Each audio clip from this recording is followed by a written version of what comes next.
Good afternoon. My name is Brian Walker, Chief Executive Officer at Retail Doctor Group.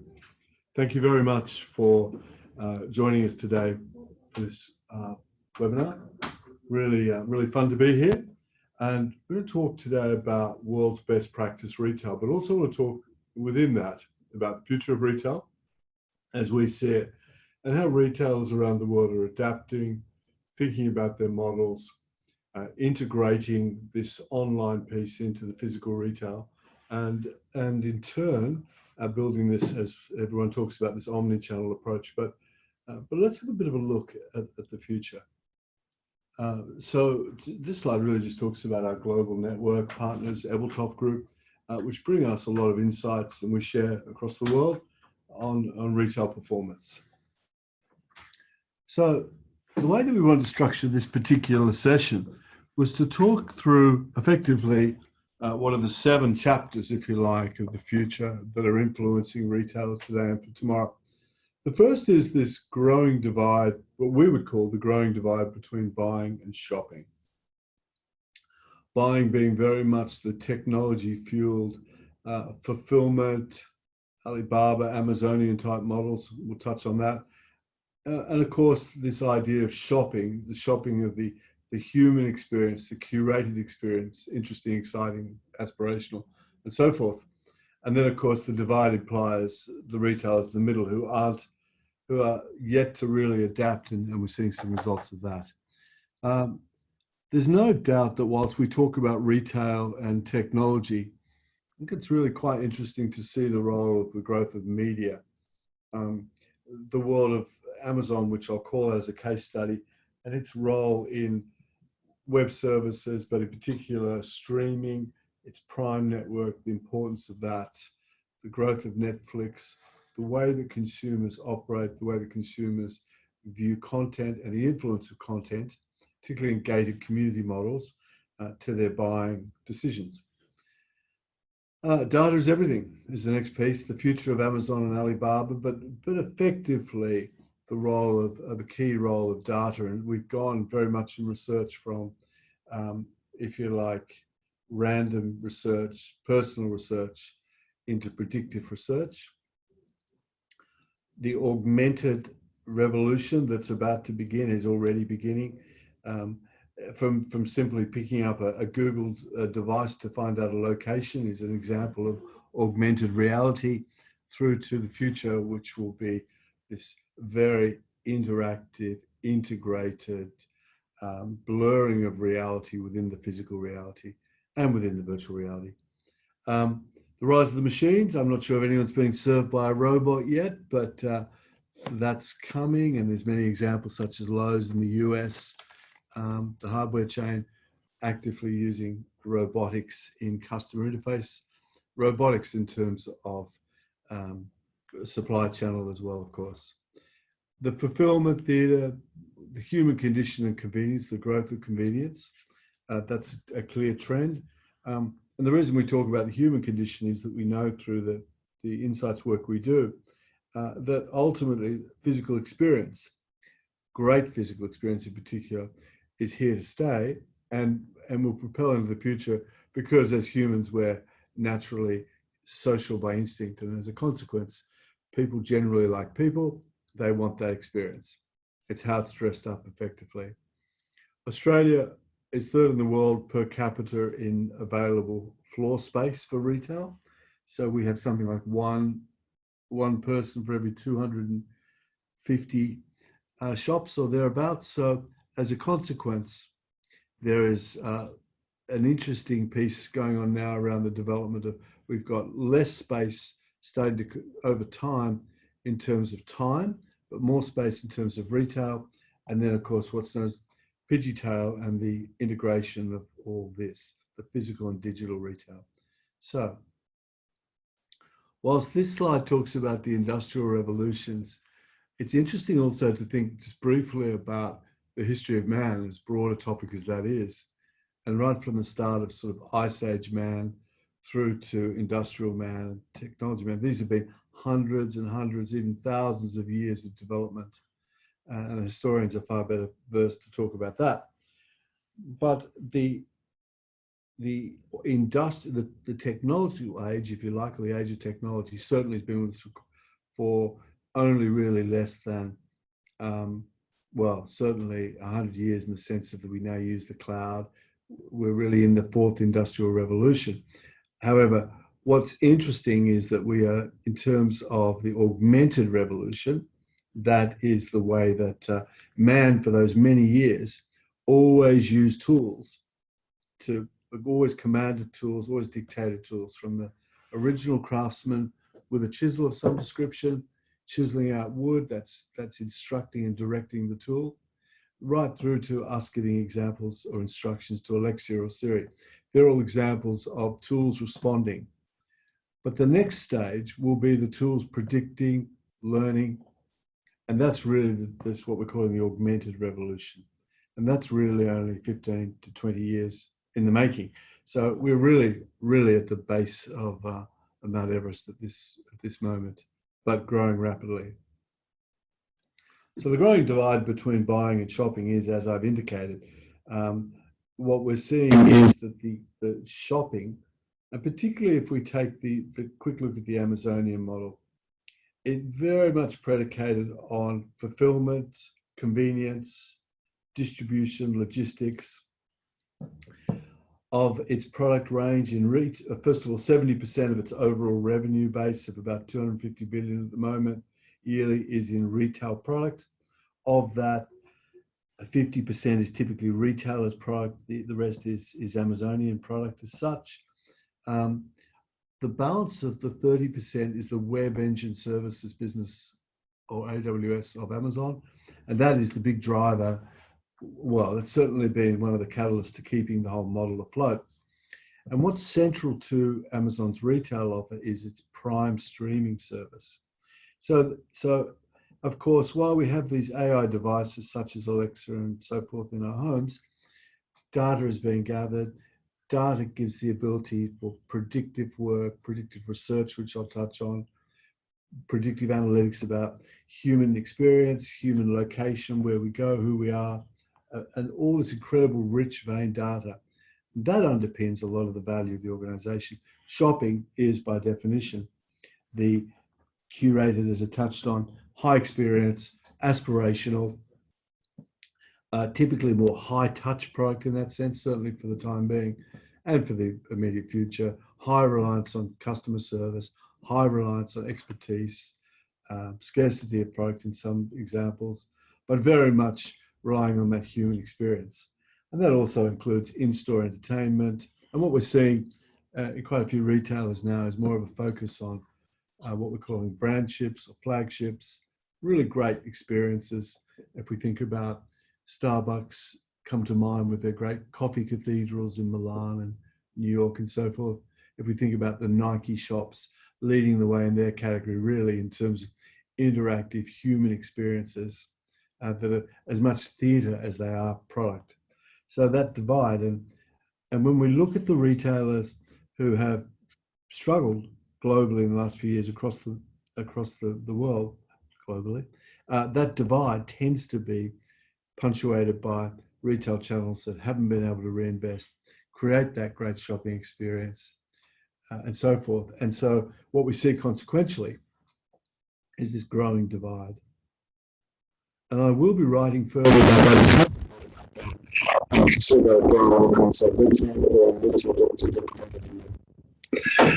the next section I really want to chat about is the intersection of technology and media.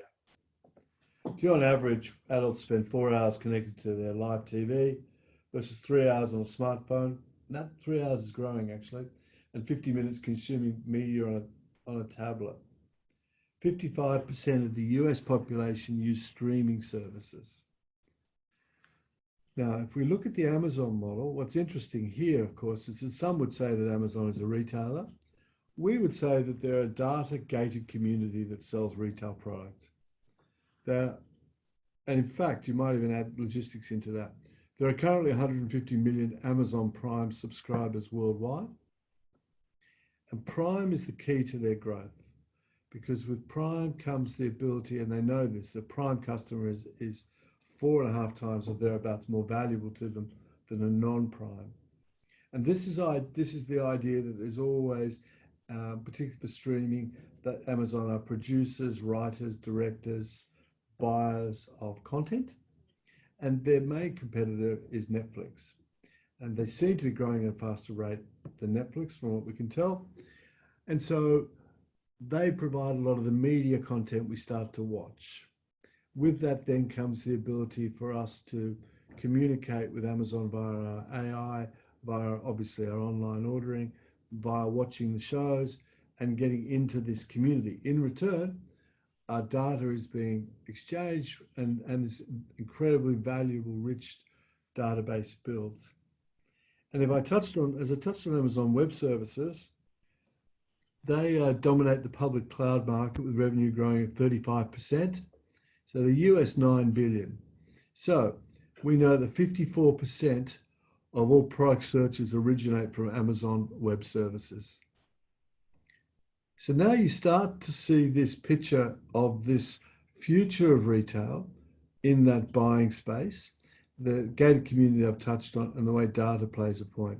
70% of Americans with incomes of $150,000 or more who shop online have Amazon Prime memberships. Now, as Amazon expands globally, it then has the ability to influence product changes, pricing, promotions, campaigns in real time through its Prime network simultaneously. So it's an extraordinary machine. This question was asked, how much have you spent on Amazon in the past 12 months in the US? Amazon and Amazon Prime international customers expect to grow at a 56% compound annual growth rate. So 4.6 times more. We see how valuable this model is at that buying fulfillment. By 2022, there'll be 56 million Amazon Prime View subscribers in the US and 122 million worldwide. I think the latest Orlando Bloom movie was purchased, owned, directed, and completely controlled by Amazon. Here's a little bit of trivia. Each month, more than 197 million people around the world get on their devices and visit Amazon.com. That's more than the entire population of Russia. In the US, 60% of every e-commerce dollar is going to Amazon. And Alexa, I touched on the AI voice control, and voice control is a very fast-moving trend within technology, within consumption, and of course within retail. In fact, it won't be too far away that we will not worry about tapping into keyboards the way we do. It'll all be voice and retina controlled. Okay, so Alexa, their AI device, is a $20 billion, or will be a $20 billion industry for Amazon by 2021. So now, as you can see in your mind's eye, you could draw sort of this circle, and that circle would have Amazon Web Services, Amazon Retail Product, Fulfillment, Logistics, AI, Prime, and all the other Amazon devices that we know about, all interlinked, all part of this ability to capture data about us, retail sales, content, and so forth. And that's the cycle of that buying model. And in fact, Amazon is morphing really into a shipping company, a transportation company. Here's the US, free Prime, 2-day shipping to 1 day. So one of the battlefields fast emerging for retailers is speed of fulfillment, speed of delivery, the last mile as it's called. And in a country like ours with the terrain that it does have, there will be, and there are challenges, but 85% of Australians live in the capital cities in the eastern seaboard. So perhaps not as difficult as it might seem. Amazon ships more than 5 billion items a year with Prime worldwide. So really, it's becoming a shipping and fulfillment company to add to its repertoire. So taking that approach today, ladies and gentlemen, is to try and paint out this picture of what we're describing as buying. I could easily show, and I probably should mention too, that Amazon are acquiring physical stores.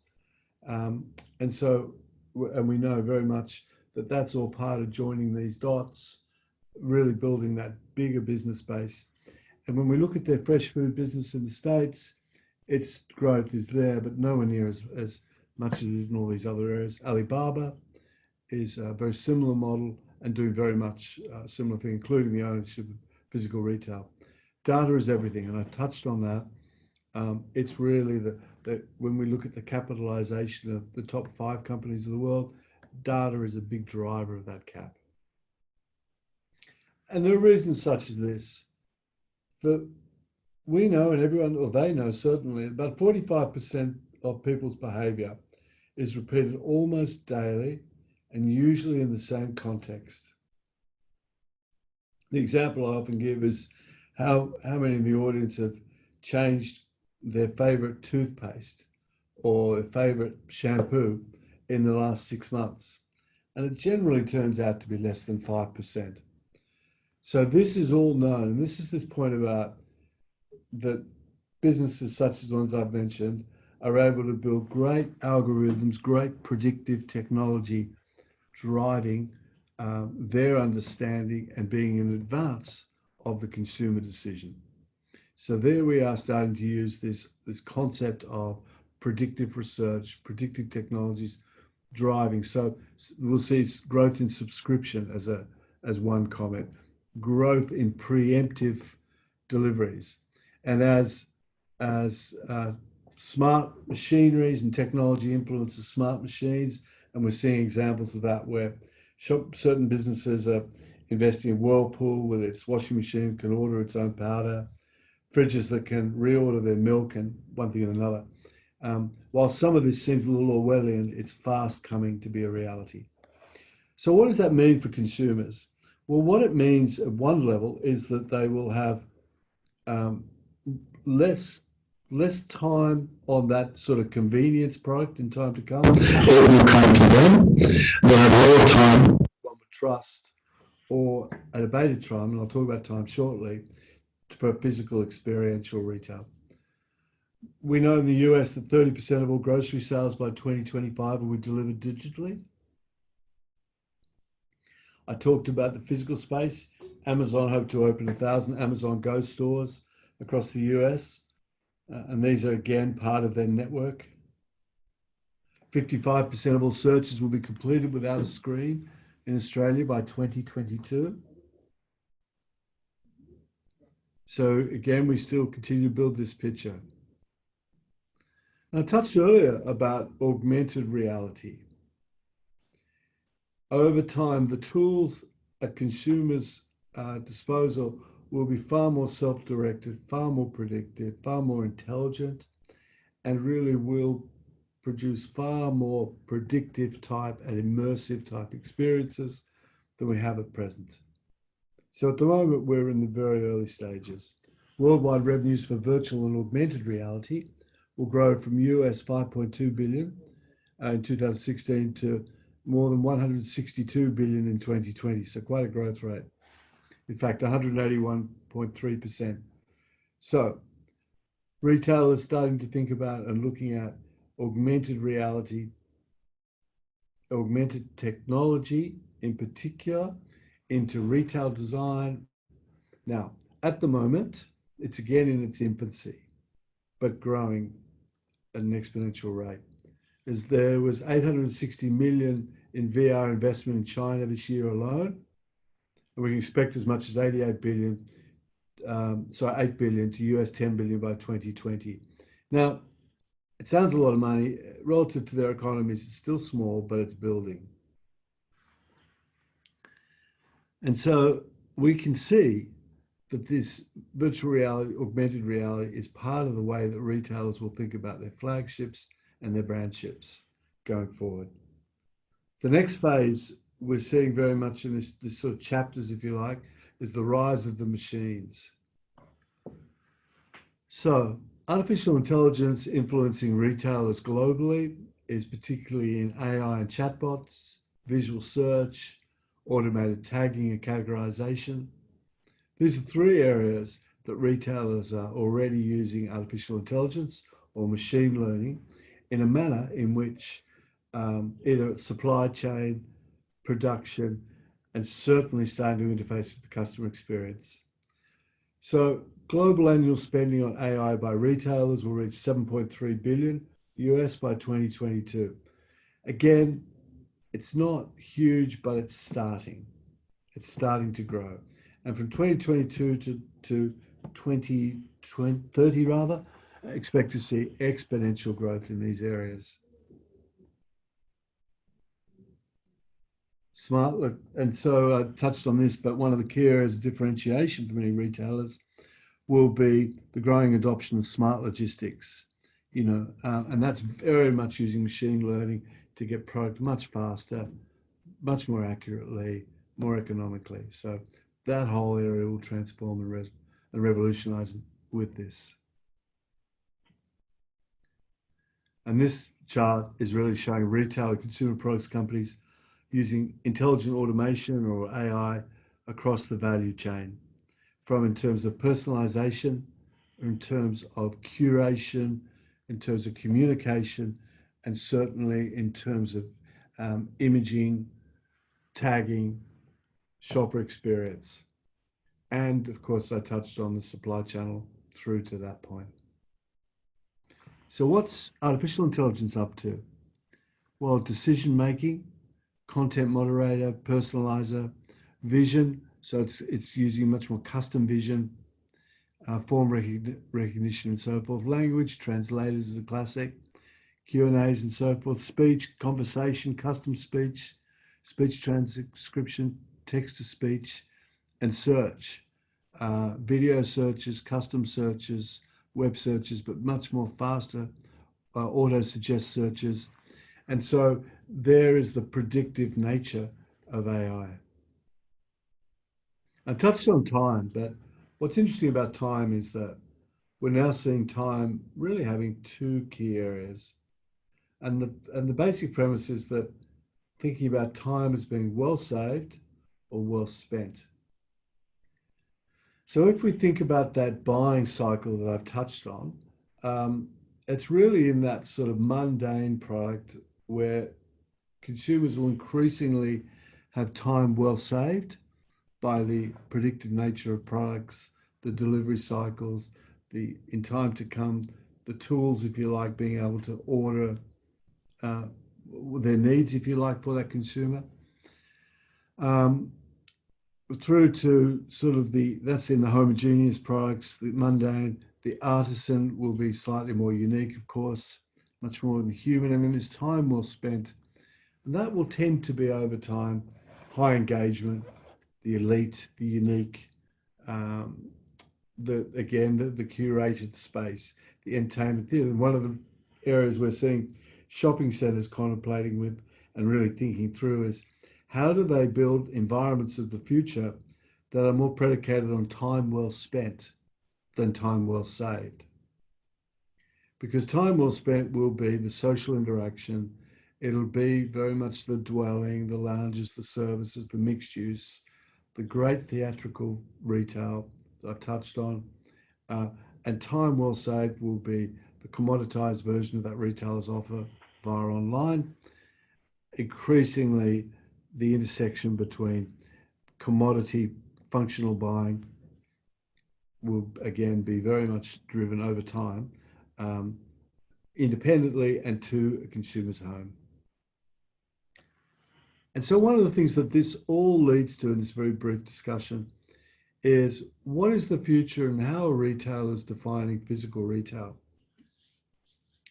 Well, we would always say that the physical environment is at the hub.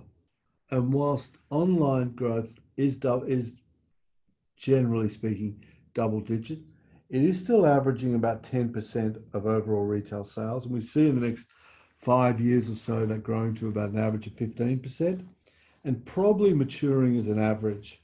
But already we see many businesses doing online at 20, 25%, particularly mid-market and fashion and related products. So again, that's an average. What does it leave us with? Well, it leaves us with the human desire to be social and to experience engaging environments.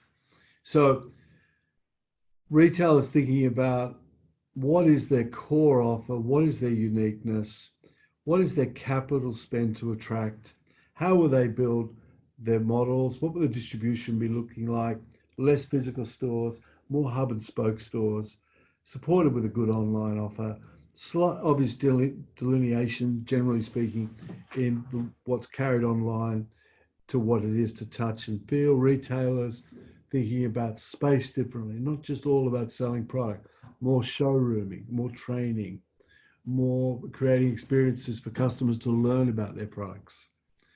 And so thinking about that physical space and also thinking about that pre-purchase customer path to purchase, how social media is used, for example, how the online space uses to guide people where it's possible to the physical environment. And that's the consummation of the senses and experience, ideally. And then the post-purchase into the community, the loyalty programs, the use of the databases, building the experience. And thinking about, as I touched on, making revenue from slightly different sources. And it can be around running curated sessions for customers on how to learn about the product. And with that comes transparency and sustainability and much of what is important to millennials. I mentioned earlier about Australia as the third highest per capita space. So in a way, we're seeing less space and more space. We think over time, physical retail space will start to contract over time. The big entertainment, A-grade type shopping centers, typically in great tourist and CBD locations globally, will only grow. Other assets will be very much predicated on their value to community, valued, and they'll think about their model too in terms of how will they make their revenue? Will they make their revenue from services, distribution hubs for retailers, as well as the classic landlord-lessee relationship? Consumers will shop across all the channels such that we will think less about a retailer being retail per se, but more about them being a brand. And within that brand will come retail shops, online, social, through all the digital channels. But to the consumer, it will be the brand that will increase its value and importance. And I think this is an interesting point to observe, but there were an estimated 12,000 retail locations in the US expected to close last year. And the media has picked up a lot on this, but the headlines don't always necessarily skew our perspective, because what dies in the mall is being reborn online, and what was born online is increasingly crossing over to the physical world. So it's a very exciting time. And it makes this point that online and the physical environment, offline, online, are not mutually exclusive events. They are very much part of that branded offer to consumers, that branded differentiated offer to customers. I've touched on where I think the space will go over time. And some would argue that the recent year or two we've seen is part of an adjustment. Because for Australian retail, we also would talk about globalization. We would talk about the economic cycle, of course, and then we talk about online. But online is a great opportunity if it's integrated into the channel strategy, which many retailers are doing. And as we move towards the end, I talked about brand ship stores. And what we're seeing around the world are these bigger brands building what I would call cathedrals to their brand. And such that you walk into typically a visually outstanding, often digitally integrated experience that's full on human contact, full on the visual theatrics, and it makes this huge brand statement. Nike have been building these for quite a while now. their flagship store in New York, fully interactive, fully zoned, very much zoned into the categories such as this running example in Central Park, bringing theatre, interactive technology, obviously a full set of beacons and metrics around who we are, where we go, and so forth, and then through all the other zones of the store. So we're there to be entertained, we're there to be educated, and we're there to be in control of consumers. So a wonderful brandship example. I can't help but touch on Starbucks in Milan not too long ago and New York. These ex-banks, typically, ex-council chambers in the cities or buildings of that ilk, magnificent big sort of huge voids, architecture that's beautiful in its own right. And they've fitted out in this incredible homage to the brand, homage to the product, and homage to what it is to be a lover of Nike in that example, or a lover of coffee and Starbucks in this example. So building really great, almost tourism destinations. And that's one of the big plays that many retailers around the world are adapting to. This shot in Uniqlo, Korea, is a neuroscientist doing personality assessments and brainwave readings of this customer whilst fitting them out for clothes, I guess. So the point here is that the boundaries are also changing about what was classically retail, what was classically non-retail, if you like. Well, now it's getting very blurry. Now it is about creating excitement, interest, point of difference, uniqueness, and inspiring people to stay longer, dwell, and have a greater physical experience.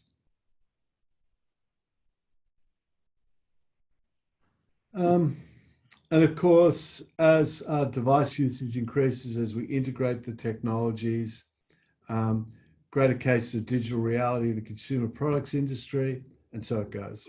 So you see, and we see that integration every day now. It's becoming commonplace.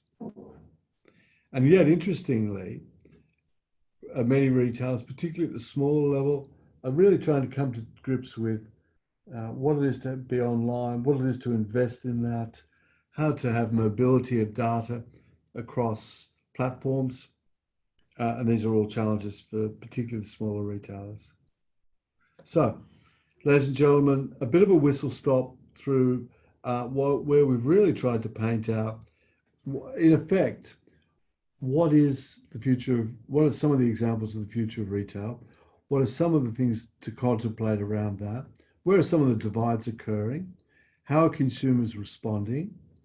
The technology that's growing and driving at a rapid rate, the level of visibility, technology, and content that's available to consumers and experiences to consumers, the amount of space in which that will take place, predominantly physical, some offline, the thinking of brand, and really almost less retail per se, but more of the brand in which people exchange, interact, and consume. And then thinking about how physical retail is adapting and retail is trying to create, and is succeeding, creating more interest, more excitement, more aspiration, much more focus on that human condition. So, ladies and gentlemen, thank you very much for today. Please contact us at Retail Doctor Group at either probably retaildoctor.com.au or Brian at retaildoctor.com.au. Very happy for you to have a copy of the deck and stay in touch. Thanks, ladies and gentlemen.